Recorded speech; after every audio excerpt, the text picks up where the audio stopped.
Hello YouTube and welcome back to the shop. So yesterday I went and picked up actually the day before, went and picked up a new motor. I did take a quick look at the crank when I was there, took a look at some of the journals, make sure that they looked decent. I did find some blemishes after I got her cleaned up, which is kind of to be expected. So in this, we're going to take the next couple of hours here and really take a hard look at this crank. We're going to get some measurements. I'm going to show you what you're looking for and what you can do to kind of clean stuff up a little bit. If you don't feel comfortable doing this kind of stuff, then by all means take it to a machine shop and let them rock and roll. So let's go ahead and dig right in. All right, so I'll show you what I found. Most of the journals look really, really good. I do believe the kid when he said that the motor sat with some water in it, because I've got a little bit of a blemish here, but this isn't something that was like spun bearing or anything like that. It looks more like just a tiny bit of surface rust. I can feel it with my fingernail, and that's usually your test of, hey, is this usable as is or not? So if you have a visible blemish on something like this right here, you can see where it's kind of got a little bit of staining to it. If you can't catch your fingernail in it, then it's going to be fine. Some of these I can catch my fingernail just a little bit. And so what that tells me is, depending on how this measures out, we may be able to just polish this up and get those minor blemishes cleaned up, and this crank should be good. So let's get the micrometer out. I've got to look up some measurements on this and see what our minimums and maximums are, and then we'll go from there. All right, so now that we got her all cleaned up, we're going to start taking some measurements here. And I do kind of like to clean the anvil a little bit.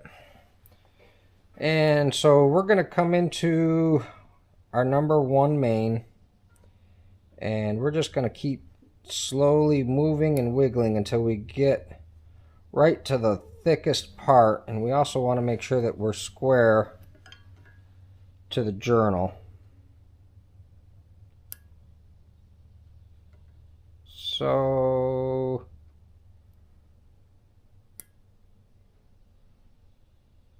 and this is something, really take your time, because I'd say right about there.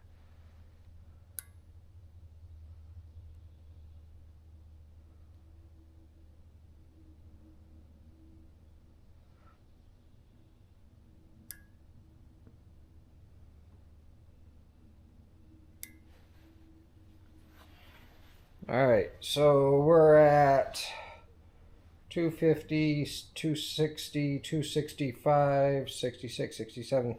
We're at 268, 268.2 it looks like. So 268.2 is what I'm measuring, 2.68. Okay, so that's actually right at my maximum dimension for that main. So that's actually kind of good news, because that means if we do need to take just a little bit of material off, we can. And actually, I'm going to leave my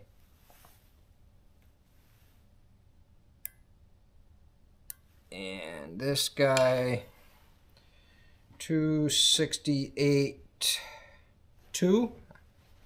So number 2 is the same as number 1.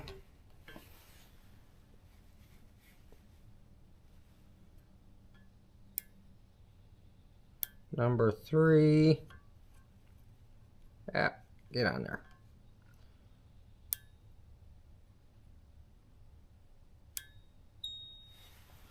Number 3 is 268 even.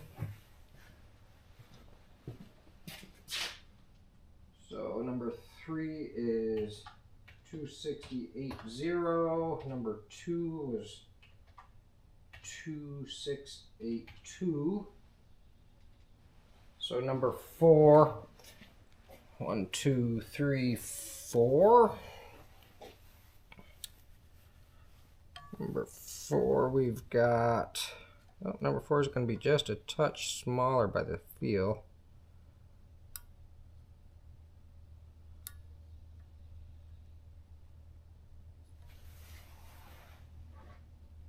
268.1.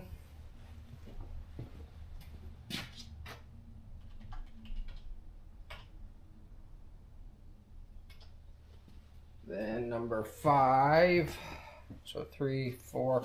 So what I'm doing is I've got a spreadsheet on my computer that I'm going to make sure that I keep all of these dimensions, my starting dimensions. And I've also got listed my minimums and maximums for each, for the mains and for the rods.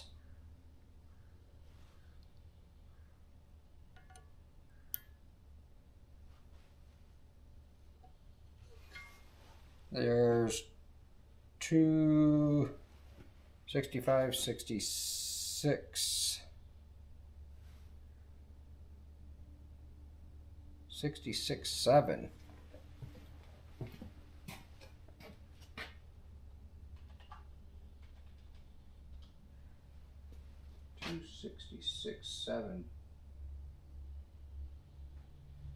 Boy, that seems a little off. Let me do that one again.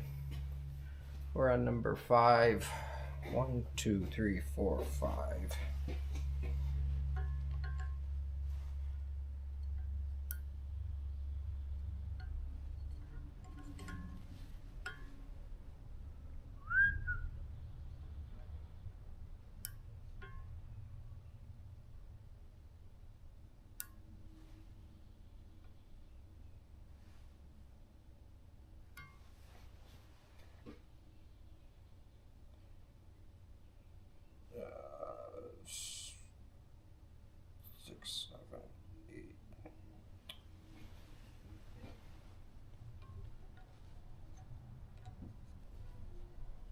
Some of these can be kind of tough because you got to work around the journals or the counterweights. There we go. 268, 2. 268, 2. 268, 2. And number 6. 1, 2, 3, 4, 5, 6.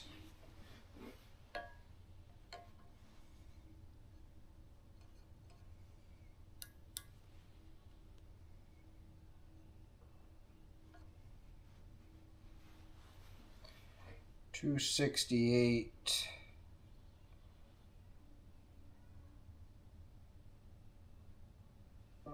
Looks like 268, 2.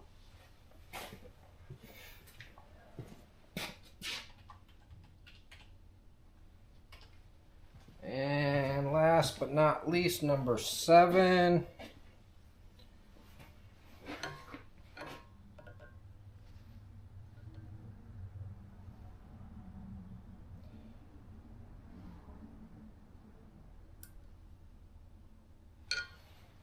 Is 268, 0. All right. So then we're going to do the same thing for the rods. I'm going to get those all measured up, and then I'll show you what I've got at the end. All right, so here's what I ended up with. For my main caps, and this is just a little spreadsheet I did up real quick.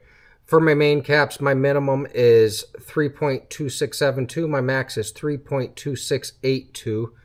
And I'm pretty much right on the high side of that. So almost all of these are measuring right at maximum.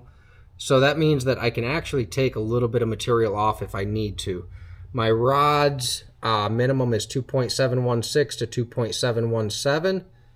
And most of these are at that maximum. So, I mean, I'm actually in really good shape. In fact, 1 and 3 are actually over the maximum. So they're just a touch on the big side.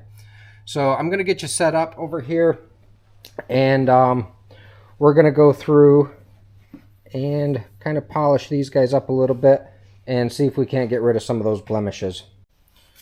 Alright, so we'll get started polishing these. This is one of the journals right here that's got a little bit of a blemish. So I'm going to start off by just cleaning it.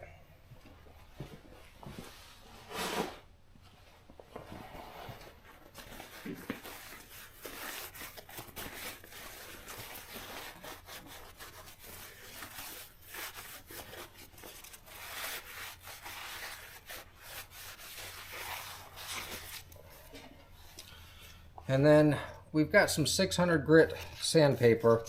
This is a wet dry sandpaper. So we're just going to put a little bit of oil on it. And I'm just using WD-40 because, well, I had it and it's a nice thin weight oil. Then I just took a piece of towel and cut it up. So we're going to wrap the sandpaper around, and then our towel, we're going to go around twice. You can use shoestrings or whatever else that you kind of have available. I like something that's fairly wide. And then we're just going to keep going round and round and round with this.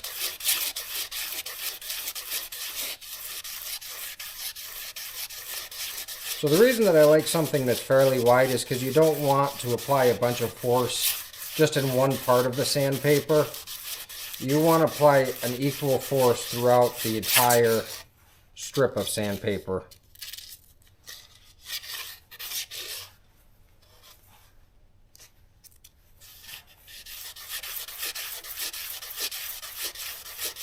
And when you cut your sandpaper, you want it to be just slightly smaller than your journal.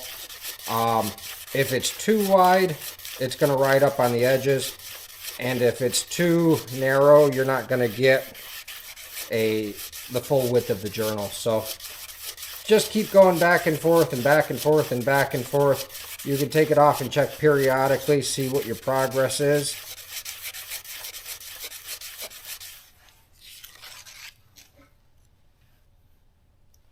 Yeah, that's already looking better.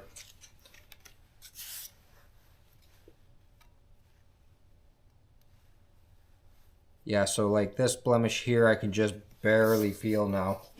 So we're going to keep going on this, and we'll show you what we end up with. All right, so I'm really happy with the way this turned out. I started off with, on the worst of the journals, I started off with some 400 grit, and then ultimately ended at 1,000. And at this point, I mean, journals look really, really nice. I could have gone through and used like some Mother's polish or something like that to really make them shine, but to be honest with you, it doesn't really need it. There is just one spot left that I can just barely catch with my nail. I'm not super worried about it. It's actually right in the middle of the journal right here, so you're going to have bearing on both sides, and that's where the groove is for the oil distribution coming from the top bearing. So I'm not super worried about it. There's nothing on any of these that's going to catch a bearing. There's nothing that's going to kind of wipe the oil away. So we should be in good shape. So next thing we got to do is work on getting the deck cleaned up and the head cleaned up. And yeah, we'll keep rocking and rolling. All right, so for cleaning up the deck surface here, your big goal is you don't want to remove material. You just want to clean it up. So what I like to do is spray it down with some degreaser. I've got a Scotch-Brite on my little whizzer disc there, and we're just going to go through and lightly clean this up. We're not trying to get it back down to bare metal. We're just trying to get it so that it's not, so that it's smooth is really what it boils down to. None of this feels real bad. There is a little bit of material raised up here and on the edges where it's just kind of burnt on goo. So we'll get started with that and rock and roll.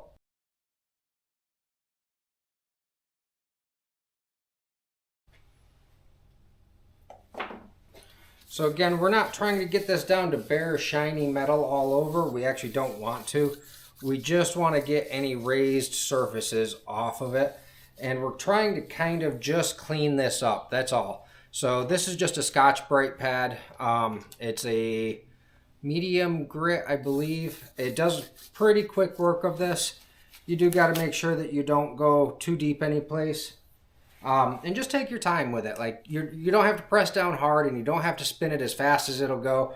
You know, it's just, you got to kind of get a feel for it. And if you see sparks flying when you're doing it, you're either pressing too hard or going too fast. All you're trying to do is just clean it. That's it. All right.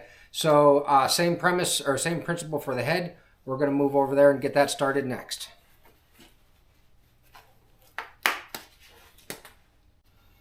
All right. So here we've got our head and my bent cart from the weight of the head. Whoops. So we're just going to spray this down with some degreaser. The degreaser, I guess I don't really use it as a cleaner per se in this situation. I just use it more as something so that the Scotch Brite pad's not going to dig in too much. Basically, we're going to almost like we're wet sanding this. I'll let that sit for just a second, and then we'll get the Scotch Brite pad over here and start cleaning her up. All right, so we'll do this in real time just so you can kind of see how fast we're going.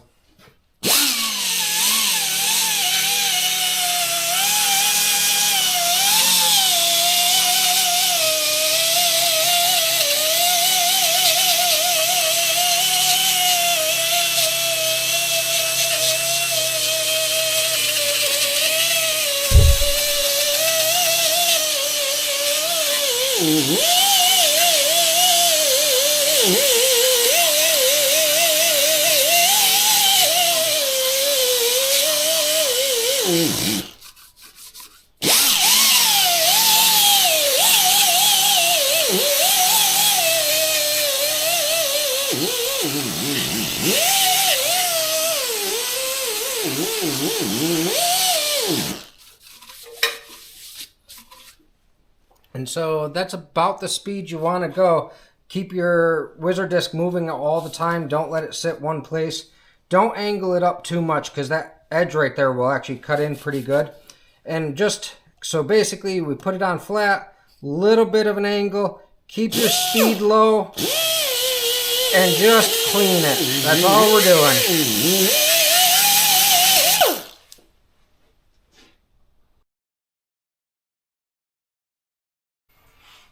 All right, we're back over at the block. This is the back side of the block. We're going to get this gasket off of here and then just get this cleaned up. So a lot of times I'll use a flat blade screwdriver or like a window scraper, something like that, to get this gasket off, or get any gasket off. If they're really stuck on like this guy is, then I'll use the whizzer disc and just take that right off. And there's a little bit of kind of rust, yuck stuff around here, so we'll just get that all cleaned up.